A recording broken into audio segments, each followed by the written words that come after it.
তোমরা যারা কল্যাণ ইউনিভার্সিটির আন্ডারে বিভিন্ন কলেজগুলোতে 4th সেমিস্টারে পড়ছো এবং তোমাদের যাদের বাংলার মেজর পেপারটি রয়েছে, আজকে তোমাদের বাংলা মেজরের 401 401 পেপার থেকে গুরুত্বপূর্ণ বড় প্রশ্ন উত্তর আলোচনা করব। তোমরা ভিডিওটা শেষ পর্যন্ত দেখতে থাকো। এর আগের ভিডিওতে তোমাদের কিছু বড় প্রশ্ন কিন্তু আলোচনা করা হয়েছে। তোমরা যারা দেখোনি, তোমরা 4th semester NEP playlist check করলে সেই ভিডিওগুলো পেয়ে যাবে।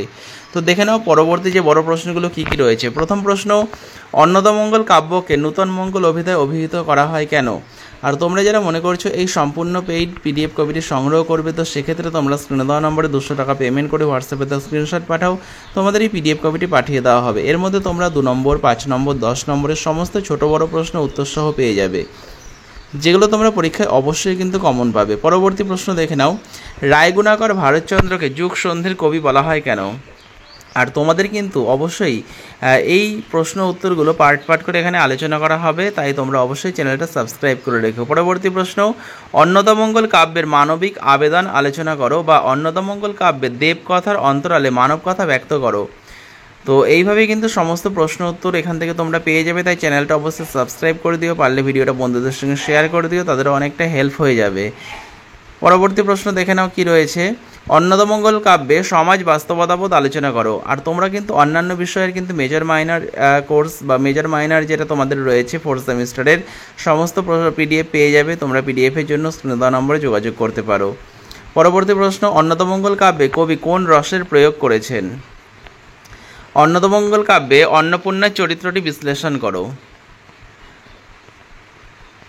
পরবর্তী প্রশ্ন দেখে নাও, ঈশ্বরী পাটুনির চরিত্র সৃষ্টিতে ভারতচন্দ্র রায়গুণাকর কতদূর সার্থক হয়েছেন তা এই চরিত্রটি বিশ্লেষণ করে বুঝিয়ে দাও। তো তোমাদের একটা ভিডিওর মধ্যে কিন্তু সমস্ত প্রশ্নের উত্তর আলোচনা করা সম্ভব নয়, তাই তোমাদের সঙ্গে কিন্তু পার্ট করে সমস্ত প্রশ্নের উত্তর শেয়ার করা হচ্ছে। পরবর্তী প্রশ্ন, শিবের বিবাহযাত্রা বর্ণনা করো, অথবা দশনে রসনা কাটি গুড়ি গুড়ি যায়, দশনা ও রসনা শব্দ দুটির অর্থ লেখো। পরবর্তী প্রশ্ন, ভবানন্দের পরিচয় দাও, বৃদ্ধাকালে হরিহরের স্ত্রীর নাম কি ও তার দাসীর নাম কি ছিল? পরেরটা, অন্নদামঙ্গল কাব্য অনুসরণে পার্বতী বিবাহ অনুষ্ঠানের বর্ণনা দাও, এই রূপে গিরিশে গিরি গৌরীদান দিল। এখানে গিরিশ ও গিরি কে কে? পরবর্তী প্রশ্ন, শাক্ত পদাবলীর কবি কমলাকান্ত ভট্টাচার্যের কবি কৃতিত্ব সম্পর্কে আলোচনা করো, আগমনী ও বিজয়ার পদ অবলম্বনে। পরবর্তী প্রশ্ন, আগমনী ও বিজয়ার পদে পারিবারিক ও গৃহস্থ জীবনের চিত্র কি পরিচয় পাওয়া যায়? পরবর্তী প্রশ্ন, শাক্ত পদাবলীর সমাজচিত্র বর্ণনা করো।